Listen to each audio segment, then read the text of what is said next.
А давайте сегодня узнаем, кто не может вас забыть, кто постоянно думает о вас.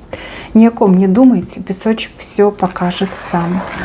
Пусть высшие силы там откроют то, что мы хотим услышать и узнать. Мужчина, который ушел, громко захлопнул дверь.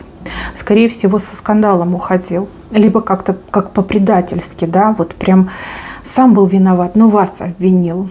Ушел легко, ушел с большими надеждами на какую-то другую женщину. Но та другая женщина его обманула, бросила у разбитого корыта.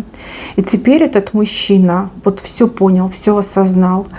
Он понял, что вы для него были самой родной женщиной в мире, самой близкой, самой теплой, заботливой и любящей.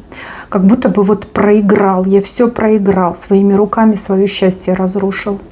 Этот мужчина, он очень страдает, нету ни дня, ни часа, чтобы он о вас не думал. И смотрите, все дороги, все пути ведут к вам.